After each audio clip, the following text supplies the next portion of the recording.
What made you play at the Carl Cox and Friends stage in Monster Massive tonight? Well, in the late 80s, early 90s, I was spending a lot of time in the UK in the rave scene, and that's when I got to know Carl, because we were both sort of fixtures in the early rave scene, and we've just been friends ever since.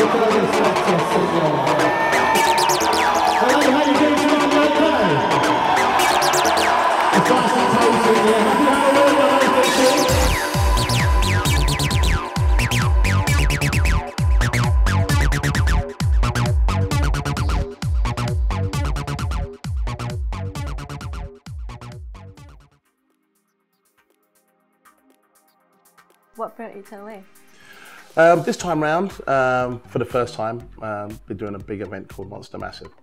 And over the last 2 or 3 years, I've been hearing really good things about this event in the sense of its growth, but also of this musical direction.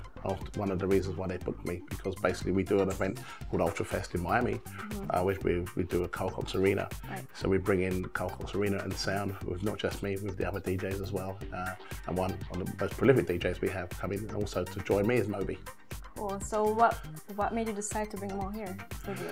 I think it's just a concept. We was able to have an opportunity to create a room within a room. So even though Monster Massive has many thousands of people coming, all we need is about 15, 20,000 people, just a few friends.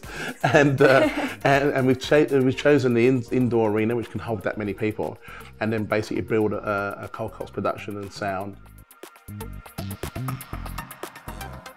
Cool. And so how was your Ibiza trip this summer? How did it go? Ibiza this year was just unbelievable. I mean, I've been going myself to Ibiza every year for the last 25 years, and it just gets better and better for me. Yeah, I can only imagine. It's like a fine wine; it gets better with age, as they say.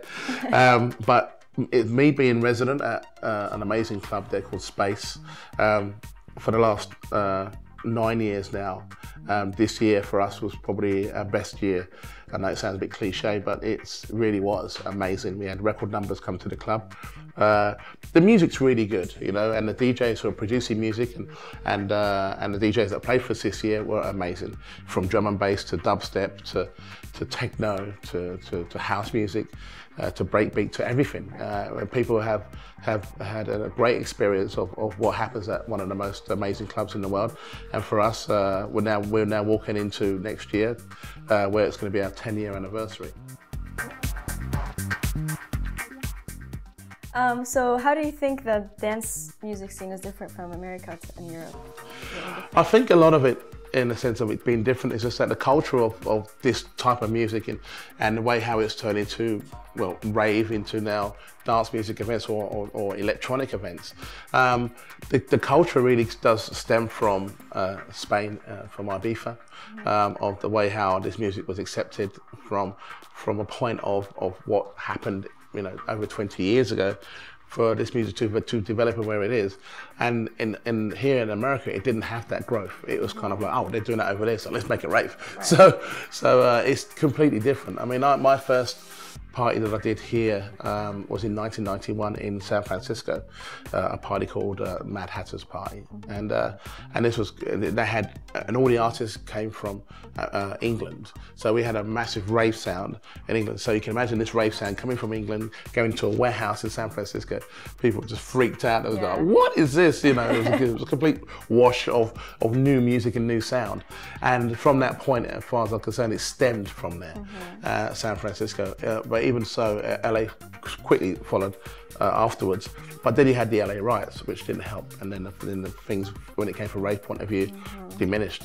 So they had to regrowth again. So we never really had that in England. We had a growth of all parties that was happening all around the country, and then basically all these parties go around the country.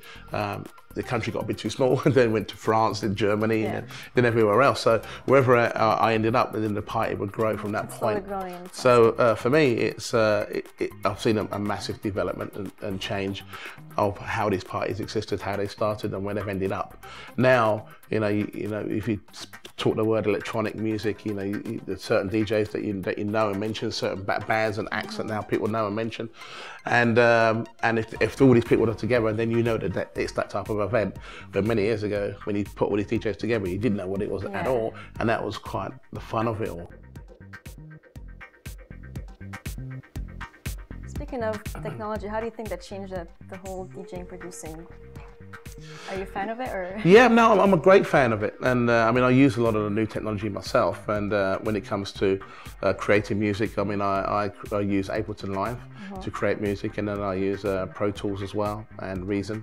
So I can have all that on my laptop, so no matter where I am, I can create. So if I'm in the toilet, no problem, just create.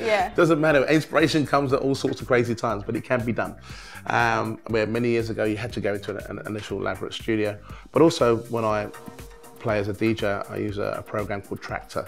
And Tractor for me is a great DJ tool to use, because you can actually use it still as a DJ tool where you're mixing music from CD players, or you can use it from within.